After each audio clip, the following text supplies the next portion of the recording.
Welcome back. All right, so the first of three review videos for today. This game first, and then the Dallas Winnipeg game. We'll do a review for that, and then of course we have 10 more games tonight. So this one, Columbus and Detroit, and it's Martin versus Husso. Raymond fires one wide on a 3-on-2 rush. Gostisbehere has a shot that's blocker to side. The Wings press at 2 minutes. And at 3:44, they get on the board first. It is Raymond from Comfer. He buries that one from behind the net, so he catches Martin cheating off the post. Wings press for another. It's really all Wings, and they would score again at 4:26. It's Fabry from Fisher and Petrie. So Martin with a failed clear leads to a goal. Columbus isn't doing very well when it comes to covering up for mistakes. A lot of their recent games, it's a turnover, and they can't recover, and it's in their net. So that was the seventh shot on net for the Wings, and to that point, Columbus had none, but things would turn. So Texier on a breakaway and the first shot of the game for Columbus. So welcome to the game, Ville Husso. That's at 5:33, and again, it's on a breakaway. It's Texier from Severson and Danforth. Jenner fires one wide on a 3-on-1. There's a near miss for Corrali. The Wings clear, and the Wings are having turnover issues, though there's not a lot of shots hitting the net at this point. Halfway through the period, the shots are 7-2 for Detroit. Comfer has a shot that's blocked. The Jackets press. They're kept to the outside. We get a power play for the Columbus Blue Jackets. They cycle. Fantilli's shot is held. Jenner tips one wide. The Wings clear. Laine has a one-timer that's saved. The power play's killed off. 3 shots on that power play for Columbus. The Wings press with 2 minutes left, but on a turnover rush, Fantilli bats one in out of the air. And Marchenko and Voronkov with the assists at 18-14. So, I mean, you could look at that and go, well, that's kind of fluky, or you could say that's kind of skillful. Up to you. But after the first period, it's 2-2, and you could feel the momentum swing once that first goal went in for Columbus. So, second period, early jump for the Wings. Larkin has a chance that's blocked. Petrie has a shot that knocks the mask off Martin. It was impressive. Popped every strap. Fisher can't bury one in close. Lots of zone time for the Wings, but they're not getting very many shots on net at this point. We then get a power play for Columbus. Pretty aggressive kill by the Wings. No shots on net for that power play that's killed off. But then it's a rush chance where Columbus gets the lead. It's Corrali from Werenski and Danforth at 5:41. So Corrali continuing what's been a strong start for him. That's 4 goals already this year. Danforth with a couple of helpers. Things get kind of huggy then on the next hold by Husso. You could see the Detroit Red Wings getting kind of frustrated here. Sprong fires one wide as the Wings press. There's a near miss for Hall on a wraparound. We get a power play for Detroit. Early clear by Texier. The Wings set up. They cycle. DeBrincat has a shot that's blocked, and then there's a save on a shot by Perron right in front of the net. And then there's a shorthanded rush by Texier. That power play is killed off, and you can hear some colorful language on the ice at this point, which I attributed to the Wings being kind of frustrated. Just some near misses, it's close, it's not that far off, but again, the power play ends up being killed off. Sider has a shot that's held. There's a near miss for Veleno as the Wings press, and then Larkin draws what would be the second straight power play for the Wings.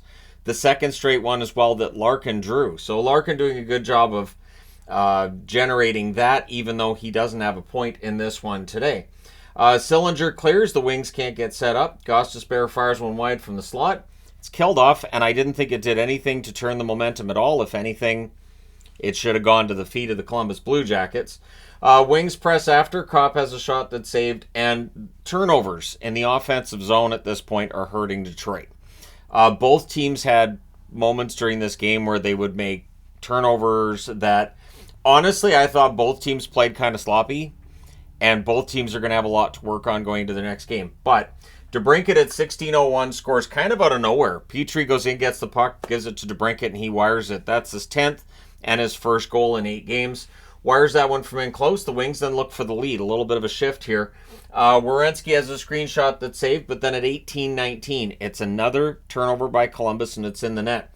Costin sets up Sprong. Sprong's a goal scorer. It's what he does, and suddenly Detroit has the lead back at 4-3. Sillinger's then denied and close. Things get kind of pushy on a hold by Husso. And then this is weird. I haven't seen this before. The announcers hadn't seen it before. And then they go to commercial. I wasn't sure what they were going to do. So the puck leaves the ice surface as the horn sounds. So then it becomes a matter of the player that threw the puck over the glass did so before the horn, so that's a delayed game penalty. My just natural reaction to this was, yeah, but it's the end of the period, so who cares? But I understand that the rule's there, and since the clock wasn't at 0 when he throws the puck over the glass, it's a delayed game call. And so Detroit starts the third period with a full power play. Now, this does give Columbus 18 minutes to discuss amongst themselves what they're going to do. So the Wings have difficulties setting up.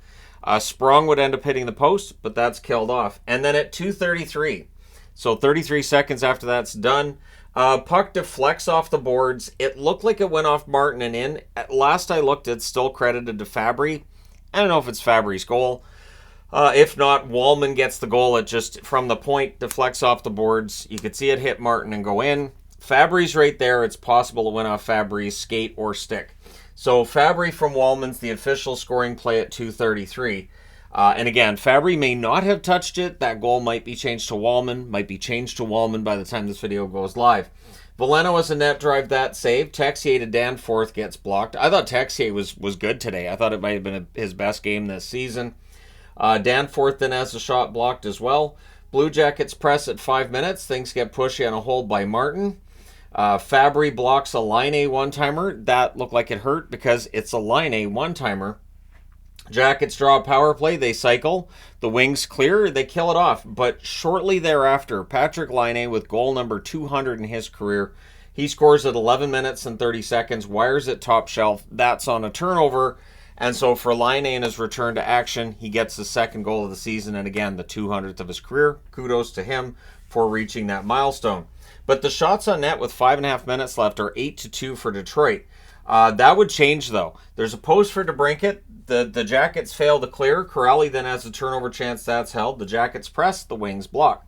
They attempt to pull the goalie, but the Wings get the puck, so they send Martin back. He would leave the net with 2 minutes left. Then there's a stick save on Laine, which, I mean, the stick is part of the goalie's equipment, so you can go great save. You can also say maybe a bit of a fortunate save. So Husso, who I don't think had his best game today, he did have some luck down the stretch there. 1:25 left. The Wings guilty of an icing. Columbus does not call a timeout at this stage. I didn't see a timeout at all by Columbus in this. Another icing with 1:18 left. And again, as somebody who's watched hockey for a long time, this is something that 10 years ago would have driven a coach crazy. You might have seen some yelling on the bench, stop icing the puck, but this is how they play it now. Just keep icing the puck. And it's interesting because even if you're tired, if you just keep icing it, you get some of your wind back, right? 44.3 seconds left. Yep, another icing by the Detroit Red Wings. They hold on. They win this one 5-4. Very important victory for Detroit. They go to 8-5-2 with the win. Columbus drops to 4-7-3. Just bad luck all around for the Columbus Blue Jackets so far this season. Shots on net favor Detroit the whole way. 9-7 in the first, 11-8 in the second, and 8-7 in the third. Final shots 28-22 for the Red Wings. Power plays, both teams 0 for 3 on the power play. The hits, 13-12 Columbus. Martin saves 23 out of 28, and Husso saved 18 out of 22. So overall, a bit of a sloppy game, a lot of goals. There were times during this game, too, where there wasn't a lot going on, and then that was just followed by goals all over the place. So let me know your thoughts in the comment section below, as always. Don't forget to hit like and subscribe if you're browsing your way through. You just happened upon this video. Thank you guys so much for watching, for all your support. I will talk to you again soon.